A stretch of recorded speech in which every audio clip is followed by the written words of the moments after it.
এবার এক্সের মুখোমুখি লিওনেল মেসি। মেসির ভাষ্যমতে তার জীবনের toxic ex Paris Saint Germain, আর সেই এক্সের মুখোমুখি হতে যাচ্ছেন লিও মেসি। এবার মেসির দলের মুখোমুখি হতে যাচ্ছে মেসির সাবেক ক্লাব পিএসজি।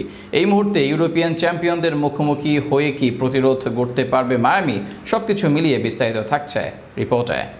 ক্লাব বিশ্বকাপের আগে ছিল শঙ্কা, এবার কি হচ্ছে সেই রেকর্ড ব্রেক। এর আগে 32টা টুর্নামেন্ট খেলেছেন লিওনেল মেসি, যার মাঝে অনেক আসরের শিরোপা জিতেছেন, কিন্তু কখনোই গ্রুপ পর্ব থেকে বাদ পড়া হয়নি মেসির। অনেকেই ধারণা করেছিলেন ক্লাব বিশ্বকাপে গ্রুপ পর্বেই হয়তো বিদায় নিবে মেসির মায়ামি, কেননা গ্রুপে আছে ব্রাজিলিয়ান জায়ান্ট পালমেইরাস, দুইবারের চ্যাম্পিয়ন্স লিগ জয়ী ক্লাব পোর্তো ও মিশরের রিয়াল মাদ্রিদ খ্যাত আল আহলি। কিন্তু এইসব ক্লাবের ভিড়ে পরের রাউন্ডে মায়ামি ভাগ্য সহায় হলে গ্রুপ চ্যাম্পিয়ন হয়েই পরের রাউন্ডে যেতে পারত তারা। যদিও পরের রাউন্ডে একদম বাঘের সামনে পড়তে হবে মায়ামিকে। প্রতিপক্ষ যে ইউরোপিয়ান ক্লাব পিএসজি, যারা বর্তমান চ্যাম্পিয়ন্স লিগ জয়ী club, Arsenal, Inter Milan, Atletico Madrid কিংবা লিভারপুলের মতো ক্লাব তাদের সামনে পায়নি কোনো পাত্তা।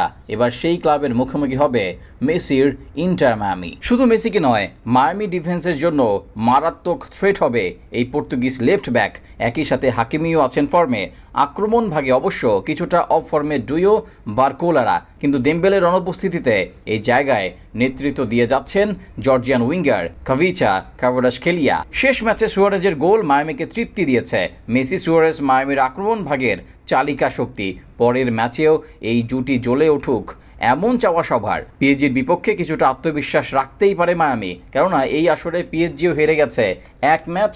এর বাইরে আসরে এখনও হারেনি মায়ামি। পালমেইরাসের সাথে 2 গোল দিয়ে প্রায় জয়ই এনেছিল তারা। তবে মায়ামির সবচেয়ে দুর্বল দিক হবে তাদের ডিফেন্স, বিশেষ করে প্রতিপক্ষ দলের কাভারাশকেলিয়া রামোসদের সামনে অনেকটা নত যেন মায়ামির ডিফেন্স। সেখানে তাই মেসি সুয়ারেজরা গোল দিলেও আতঙ্কিত থাকতে হবে দলকে। 1% সম্ভাবনা, 99% বিশ্বাস। বাস্তবিক অর্থে এরকমই পরিস্থিতির সামনেই আছে ইন্টার মায়ামি। একই সাথে নিজের ক্যারিয়ারে প্রথমবারের মতো সাবেক ক্লাবের মুখোমুখি হবেন মেসি। ফলাফল যাই হোক, ম্যাচটি দেখতে যে দর্শকদের তুমুল আগ্রহ থাকবে তাতে নেই কোনো সন্দেহ।